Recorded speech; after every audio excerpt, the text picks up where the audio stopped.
moom moo ko jiitu ba mu ñëwee itam coow te ba léegi nii coow bi mais dafa am ay mbir yu bëree bëri yu xew sa subateel bi rek lañ gis am ay leader yoo xam ne dañoo bokkoon si ñii di woote pour manifester ñu gis ne dafa am lim bu takku si ay takk der yu wër seeni kër ku su mel ni Ousmane Sonko ak Barthélémy Diaz ndax loolu mën nañ ko rek inscrire dans le cadre de bañ lu ñu daganal ñu def ko mooy waral ñu dem kër leader yi ndax loolu mën nañ ko comprendre noonu wala ndax day laal li nga xam te ni moom mooy seen liberté individuelle ngir mën a déplacer wu fa. jërëjëf monsieur Diallo je pense que question bi ni nga ko posé pertinent na tellement que da nga planter même le décor c'est-à-dire dafa am loo wax sax da nga ni est-ce que bu fekkee lu ñu aaye. damay rappeler ni code pénal daf fi nekk pour wane ni am na ay tere waaye tere yooyu teewul nit ñi di jox seen soxla n'est-ce pas. D'ailleurs le droit pénal repose sur un commandement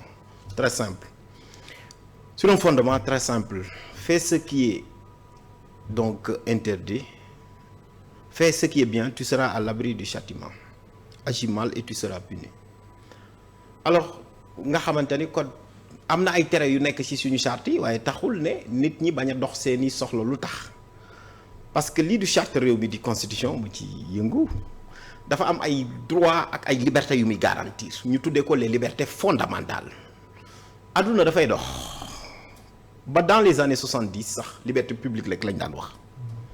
boo xoolee même ci constitution bi ñu koy soppi maanaam bi ñuy réviser constitution bi 2016 am na partie boo xamante ni le président Macky Sall daf ci dugal les libertés fondamentales même moom ci boppam parce que le président Abdoulaye Wade da koo indi en 2001 ñu tuddee ko droit des libertés fondamentales ba léegi même dans les facultés dañuy jàngale le droit administratif des libertés fondamentales wala le droit des libertés fondamentales man jàngale naa ko à l'étranger ñu koy jàngale ci faculté yi maanaam réew na muy doxe boo liiree préambule bi rek di nga xam nan la ñuy bàkkee boppam wala nan lay bàkkee boppam Sénégal dafa am nu muy bàkkee boppam ni muy bàkkee boppam nag loolu mooy sunu philosophie politique te philosophie politique boobu noonu boo xoolee préambule bi da nga koy gis te préambule bi ñetti yëf a ci ne la philosophie politique mooy Sénégal lan la dafa bokke boppam dafa bàkke boppam état de droit ak démocratie maanaam nguur guy tegu ci yoon di dox ci yoon par le jeu démocratique mooy lan maanaam nee nañu foofu demal nga xool dans le préambule dañ ni l'état du Sénégal le Sénégal se pose comme un état dans lequel il y a une majorité qui gouverne et une opposition qui s'oppose dans le cadre d'un jeu loyal et équitable le préambule rek loolu la wax préambule boobu noonu mu am un autre aspect ñu koy tuddee les droits et libertés maanaam li nga xamante ne mooy ñun suñu àq ak yelleef préambule boobu am leneen lu ci nekk mooy lan l'organisation des pouvoirs publics loolu mooy préambule constitution boo ko xoolee rek ñetti yëf nga ciy fekk la philosophie politique les droits et libertés ak organisation des pouvoirs publics nga dugg ci biir texte bi nag boo wàccee préambule bi te lépp constitution bi la boo ñëwee tomb yi njëkk dañu naan la Sénégalais yëpp a tolloo ci wàllu yoon sans distinction de sexe ni de race ni d'ethnie ni de religion ñu ne la ñun ñëpp a tolloo ci yoon article premier ñu ne la article 3 ba wax la suffrage universel wax la citoyen bi mais nga ñëw article 8 mu ni la lii nag ay liberté la yoo xam ni c'est des libertés fondamentales mu wax ci la liberté de manifestation bi muy am le président Abdoulaye Wade da ko daan xeex di ko xeex ba le 25 novembre 1999 mook Abdoulaye Bathily ñu tere leen seen manifestation ñu dem kalaame ko ci yoon 25 novembre 1999 dama ko doon jàng 2005 man UGB boobu j'étais étudiant ma koy jàng en tant que étudiant ñu wan ñu le président Abdoulaye Wade ak le président Abdoulaye Bathily ñi mu àndal LDMPT ak ñoom ñoo dem kalaame nguuru Sénégal ne leen ñun suñu liberté de manifestation dañu leen ko bañ a xaj juge yu Sénégal ni li nguuru Sénégal jël baaxul le président Abdoulaye Wade ñu fal ko ñu am constitution bu bees mu jébbal ko askanu Sénégal ne kat comme marche dañ ma ko daan tere dama koy dugal sax ci constitution bi gën ko jëmmal mais dama koy soumettre à un régime déclaratif ñu koy xeex ci dem ba le régime libéral aussi parfois yenn liberté yi bu ñu demee ba mu am jàppante ak seen yenn organisation de la société civile bu ngeen di fàtte FESMA na fi amoon ay chef d'état war fi ñëw xam nga loolu kaaraange gi dafa war a doy ñoom doyen Alioune Tine ñii bëgg a def benn manifestation ñu aay leen ko ñu dem cour Cour suprême ni nguuru Sénégal donte da nga am ay hôte donte da nga am ñu fi ñëw tamit la liberté de manifestation c'est une liberté garantie par la Constitution te boo koy interdire il faut nga am ñaari éléments cumulatifs maanaam da ngay njott ni trouble à l'ordre public du njott rek des troubles avérés mais pas hypothétiques waaye aussi day fekk ni ñii nga xamante ni ñooy takk der yi matuñu wala disponible ñu maanaam tey mën nañ ni bu màggal Tuubaa amoon wala bu gàmmu Tiwaawan amee force de l'ordre yi dem fa mën nañ ni kat à Dakar kenn du fi tal manifestation wala force yi bëri wuñu ba mun ko encadrer ñu ñëw li ñu gis loolu Cour suprême ne ñoom Alioune Tine ak ñoom doyen Assane Dioma Ndiaye am ngeen raison ci état du Sénégal seen manifestation bii dañ leen ko waroon autoriser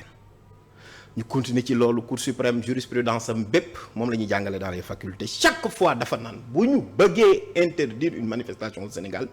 la loi de 78 bi organiser les réunions publiques dafa ni il faut 2 conditions cumulatives waaye man li ma gis keroog le préfet de Dakar def ko dafa jéggi yoon parce que manifestation bi mu interdire dafa ni trouble à l'ordre public dem nag dëxañ ci article L61 bu code électoral boo xamante ne bokku la parce que moom li mu def mooy si wàllum propagande ak yéen mel. waaye dama ni gis nga parfois monsieur Diallo le droit c'est logique comme des mathématiques am na foo xam ni du question juriste sax wala dara c'est une question de bon sens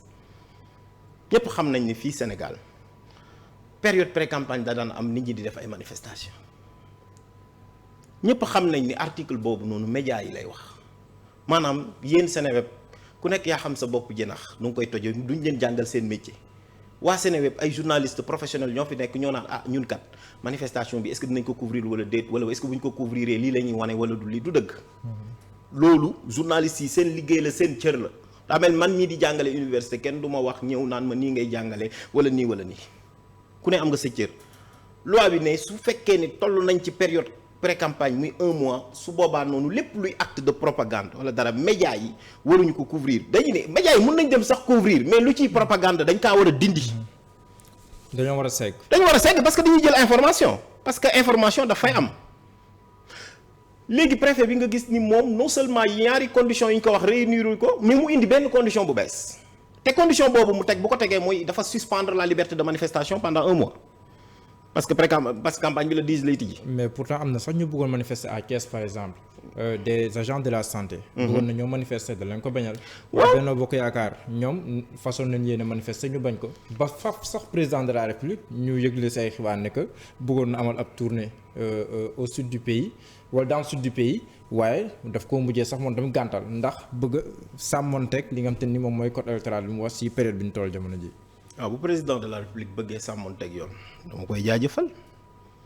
combien de fois la fi def pré-campagne fii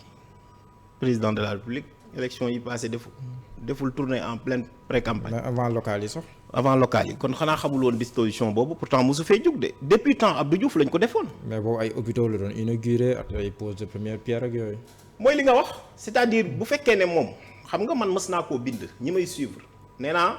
man bi mu amee pourtant dama ni woon gouvernement bi ci boppam ñoom lépp luy propagande dañ koo war a dindi même RTS waru koo couvrir man dama bindoon wax mais lépp loo xamante ne nag c'est une question parce que en réalité la jurisprudence a dit qu'est-ce qu'une décision gouvernementale bu fekkee une décision gouvernementale la mën nañ ko couvrir mais bu defee une décision de propagande la même pour le compte du gouvernement kenn waru ko couvrir quand le président de la république bu demee di nemm ko ay président amul problème déjà moom bokkul sax ci élection bi moom bokkul ci élection bi parce que élection législative 2001 le président Abdoulaye Wade dañ ci bëggoon def photom conseil constitutionnel bañ dinañ ci ñëw après am na solo l'histoire se répète question photo dinañ ci ñëw xam nga moo tax démocratie valeur la Hans Kelsen da ko tuddee sa nature et sa valeur ba mu koy bind en 79 la démocratie sa nature et sa valeur dafa am lu muy tekki du rek da nga koy woote di ko wax waaw préfet bu Sénégal bu mu mënti doon ak gouverneur amul droit de suspendre de façon absolue et générale la liberté de manifestation sur aucun fondement te képp ku ko def article 106 bu code pénal dana dal sa kaw ñu ko tuddee attentat à la liberté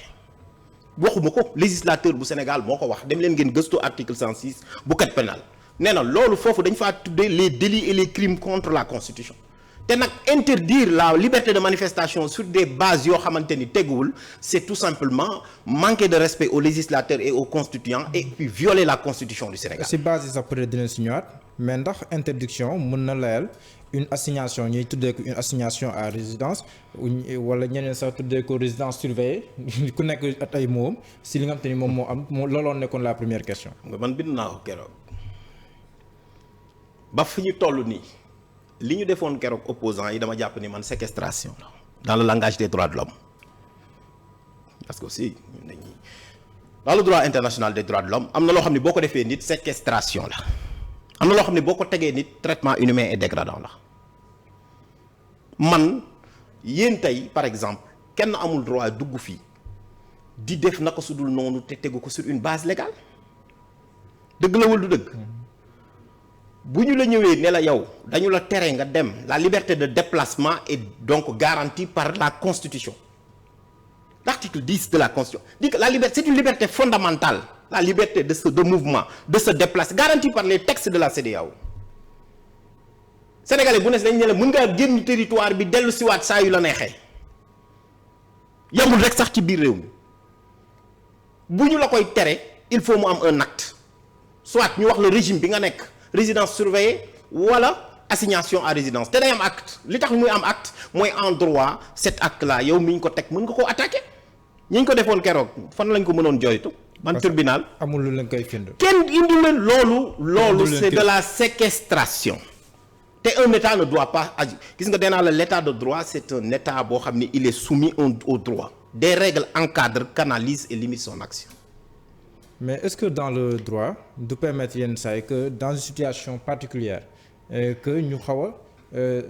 jël benn mesure boo xam ne amaana kenn du ko mën a layal si wàllum yoon mais contexte bi moom moo koy justifier par exemple keroog mënoon ne bu ko mel ni Ousmane Sonko génnoon wala boog bu muy julli ji par exemple bu demoon sa jumaa ji julli ji foofu mënoon na am trouble à l'ordre public parce que moom ni mu mel ak vendredi boobu jour manifestation bu fa demee askan wi mën nañ kaa wër ba si jumaa ji sax bu muy jullee foofu noonu trouble à l'ordre public mënoon na fa am ba si biir jumaa ji te lieu de culte yi da leen protéger charte réew bi dafa leen protéger est-ce que tamit loolu paramètres yooyu bu ñu ko mettre sur la table dina sax faf ñu jël mesure boobu bañ ko bàyyi moom mu dem jumaa ja ak rafet ni nga ko waxee waaye su boobaa doo ko tere Ousmane Sonko rek ñeneen nga koy tere une loi doit être générale et impersonnelle da nga naan kon bu kenn julli ci jumaa ko mën a def moo tax tout a été prévu l'état de droit c'est un état organisé dañu ne comme ni nga ko waxee contexte yi yan lañ mën a nekk pour nga mun a restreindre la liberté d'aller et de venir couvre-feu état d'urgence état de siège déclaration de guerre article 69 article 70 voilà l'existant wala lorsque le président de la République met en œuvre ses pouvoirs exceptionnels article 52 de la Constitution wala juge tere la ko wala mu am une décision administrative boo xamante ne mën nga ko contester boo amul kenn mënu la ko def la liberté est la règle la restriction de police l'exception loolu depuis une jurisprudence Baldi de 1917 moom la ñuy jàngalee dans les facultés kenn mënu la xañ nit sa liberté d'aller et de venir sur des prétextes que comme quoi bu ñu demee dina kii non période Covid bi mu amee fii nit ñi di demee ko dëkk du fii la ñu fekk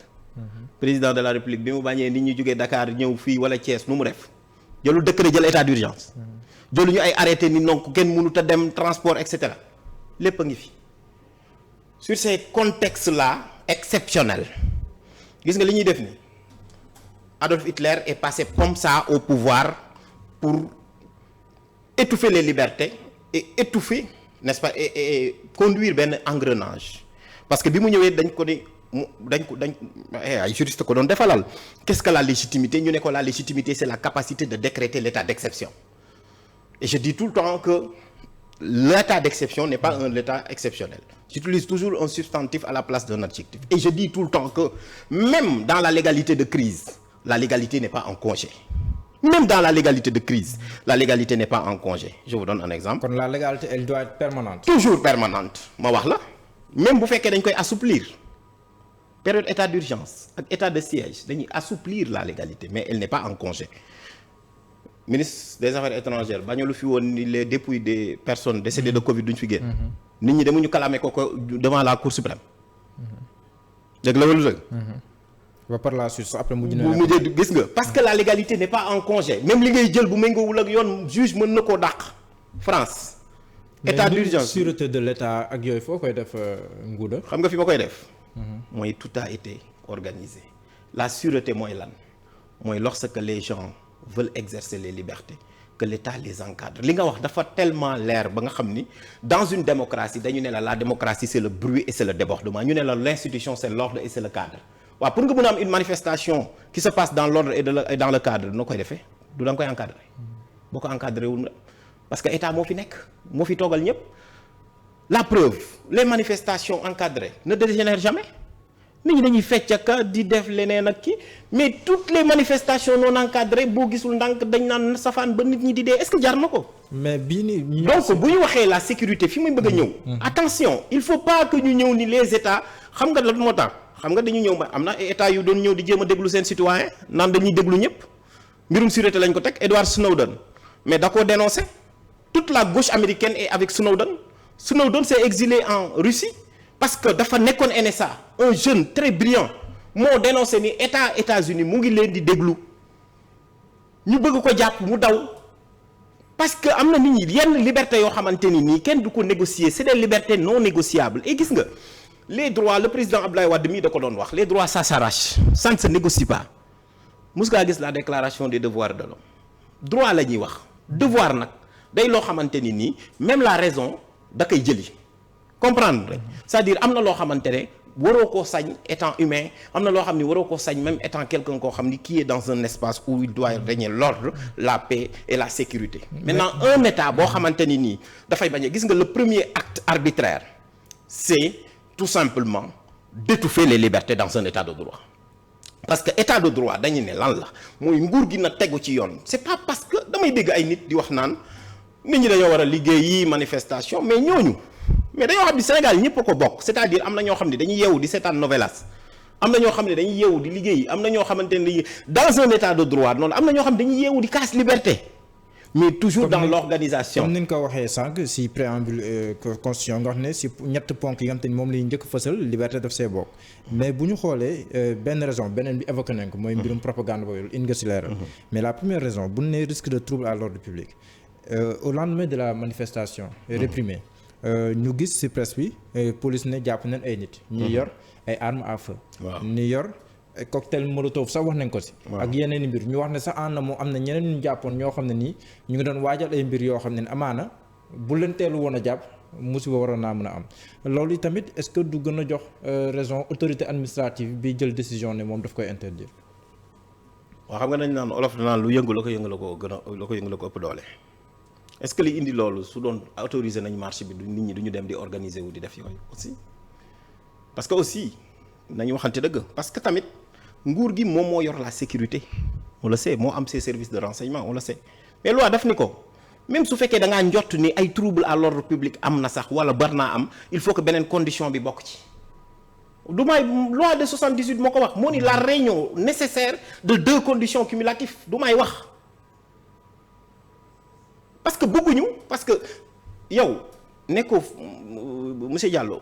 nguur gi moom renseignement yi mu am mënoo koo xam man mënuma koo xam su ko neexee chaque jour mu brandir ko su boobaa ku ci mën dara ku ci xam dara léegi nag li tax loi comme liberté un peu plus d'une semaine auparavant autorisé na leen seen rassemblement à la place de la nation. gis nga ku bëgg a manifester 100 jours nga me présenter toutes les garanties 100 jours dañ la ko war a amul xoolal il faut ma wax la gilet jaune yi combien de fois lañ manifester France lan moo ko arrêté du Covid bi période exceptionnelle mooy li ma la doon wax mooy bu dul woon Covid bi pendant 6 mois ñu naan acte 1 acte ba 25 26 chaque samedi ñuy manifester te gis nga loi li ñu bind nii foofu lañ ko jéggaanee ñun dañoo dem rek recopier et pourtant foofu noonu da nga ñoom en plein Paris lañ ko doon def parce que liberté am ay débordement aussi mais yu metti mais nit ñi dañoo xam ni loi dafa sacré gis nga président de la république ni mu doonee l'élu du peuple ñu jox ko ay sañ-sañ ci constitution bi noonu lañ ko joxee yeneen citoyens aussi noonu ni ñu joxee nguur gi aussi ay sañ-sañ noonu la ñu ko joxee citoyens parce que dans un état de droit la liberté est la règle la restriction l'exception maintenant su état bi xamee ni bu ñu autoriser manifestation mun na indi xët-xët mun na indi yàqute dafa war a wane ni moom kat lii bu amee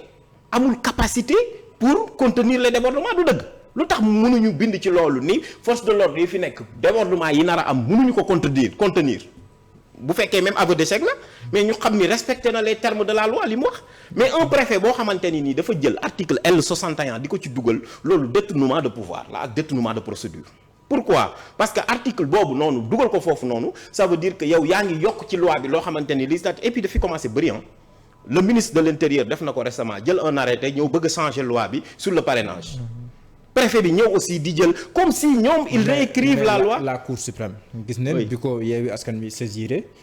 génnee na ndogal même bu nekkee xawoon na jàmp si vendredi ñu jóg ndawal mu génnee ndogal jox dëgg le préfet suñ ma ko mën a tënkee donc est-ce que kon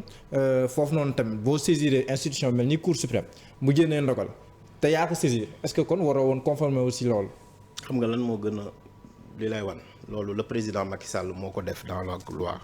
te dama koy wax tout le temps c'est l'une des réformes les plus fécondes de la justice de 1960 à 2017 te président Macky Sall moo ko def. moom dama daan toog fii di la ko wax soo fàttalikoo le référé administratif. suñ la teree marche dans les délais de 48 heures mën nga demander juge bi àtte la yaak préfet bi moom la Yewwi Askan Wi def d'habitude sax cour suprême da daan toog di jéggi délai 48 heures yi man sax temps yi bind naa ci nit ñi gis parce que dañoo dem rek ñun recopier article L521 bu code de justice administrative français c'est le référé liberté ñëpp xam nañ ko dans ces genres de questions le juge des référés c'est le juge de l'instant et c'est le juge de l'immédiat may saluer l'immédiateté de la décision parce que au moins avant 13 heures doon na tax ñu xam ku nekk fi nga féete loolu lañ fa indee le référé mais par contre mais juge bi li mu def dafa weddi jurisprudence cour suprême la mu waxoon yépp et beneen bi ci topp mooy l'avocat général avait demandé à ce que ñu annuler la décision parce que préfet bi li mu jël baaxul. mais est-ce que loolu moom daf koy lié. non il n'est pas lié à ça mais beneen bi ci topp mooy le juge n'a pas produit une ordonnance. waaye soo rejeté kay mais la base mais génne ko nga bind ko ñu ni ordonnance su juge baa ngi nii parce que un juge quand il décide gis naa lu doon circuler non loolu ñu gisoon muy circuler c'était la requête de la coalition Yewwi Askan Wi c'est la requête en référé liberté nit ñi di ko bind noonu am na sax ñu ci doon kii naan juge bi dafa jox Yewwi Askan Wi dëgg alors que loolu noonu c'était pas une bonne information mais quoi qu'on puisse dire l'ordonnance en référé que le juge doit rendre ko ba tey parce que kenn gisu ko alors que pourtant da ko waroon bind boo ko bindoon nit ñi dinañ xam ci lan la sukkandiku parce que la question n'intéressait pas seulement les différentes parties les manifestants aussi étaient dans l'attente nga xamante ni loolu c'est une question même de sécurité juridique benn journal laa gis seeni naataango ñoom ñoo joxe information bi sax comme quoi la requête a été rejetée. confirmé par l'avocat. effectivement d'ailleurs confirmé d'ailleurs. parce que te le journal qui l'a donné d'ailleurs